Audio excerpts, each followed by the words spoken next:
friend said, well, the WRVS had just sort of opened up in St Helens, and they'd had one or two meetings, and there was another meeting going. Would I like to come to it? And anyway, I went along to listen, and they wanted people for Meals on Wheels.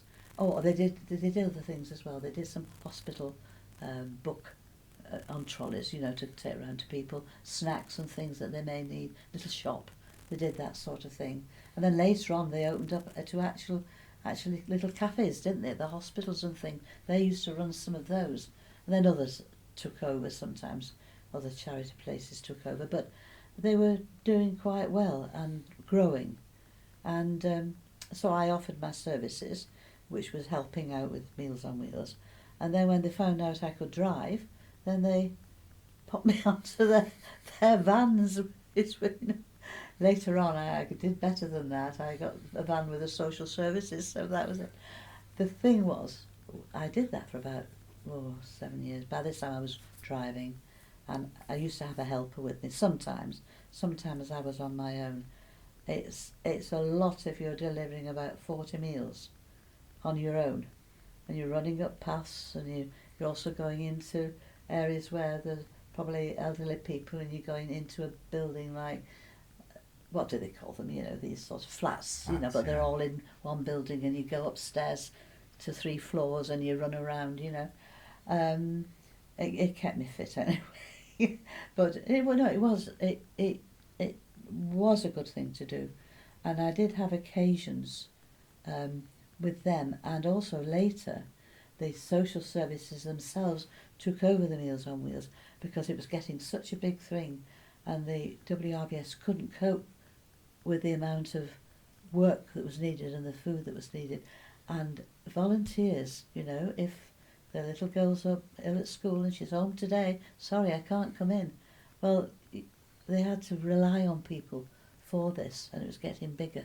And so eventually the social services, St Helens Social Services, took it over, and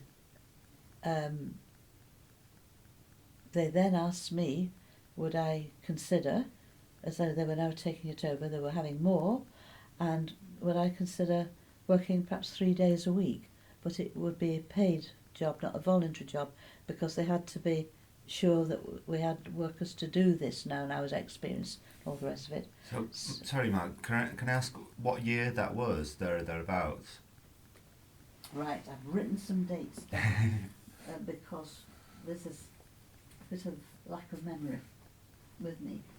I just wrote the key dates down. Yeah, no, that's so great. that I came here in 1995, probably 1970, started working with it. I did about 7 years on that. So I worked till about 1977. Sounds a long time ago, doesn't it? With the WRVS, and then another 7 to 8 years with social services. And that started with 3 days a week. This was paid, part-time. 3 days a week, that would be all it was. They said 3 days a week. I worked 1 week, and then I was told it would be 4 days a week. And then the following week it was 5 days a week with a different route. So I did one route 4 days, but then it was an oddments, this other route. I think it was left over from the other runs, you know, because they were all organised in areas. And I did all round here, up Billinge, Haydock. It was like outer, so I had some long runs there. And in bad weather, it was a bit hard going, you know, when we had snow and goodness knows what in the winter. So did you get the meals delivered to your home? No, I had to. I had my own car then. I had to drive down. I had to pick the van up. This was with the WRVS. But when social services took over, we were given the yellow vans. There were 5 of us that they'd taken on, and there were 5 routes. And so we had a route each. And then we were bought a new van, not immediately, but soon after we'd started, which was in 1977. We got a new van, and you know Lord Street? going off College Street, Yes. turning Yeah. right. Well, on the left-hand side, there are a little cul-de-sac of bungalows, new bungalows. They're behind a fence, actually. They're still behind a fence. That was a place of that the social services took over, built 5 garages, and those new bungalows hadn't been built then.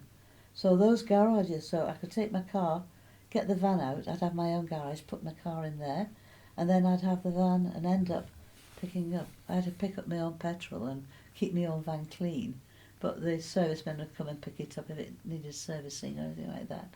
Then I would take my van up to the kitchens, which was then up near the hospital.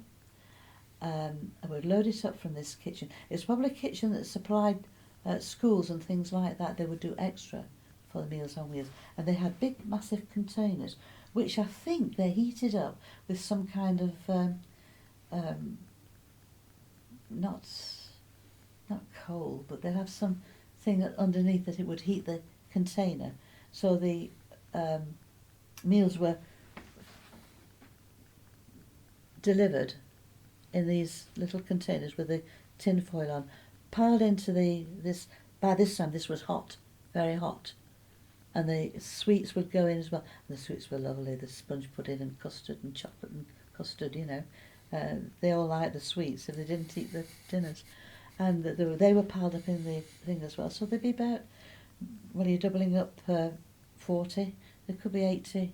You know, little meals. Well, meals and sweet, meals, dinner and sweet, and a lid on, which was very heavy. It took 2 of you to carry this container into the back of the van, which was empty, of course, and off we would go, and I would go running in with the hot little thing and the pudding on the top and wrapped up in a tea towel and rushed in, and I'd probably have nearly a mile to walk sometimes.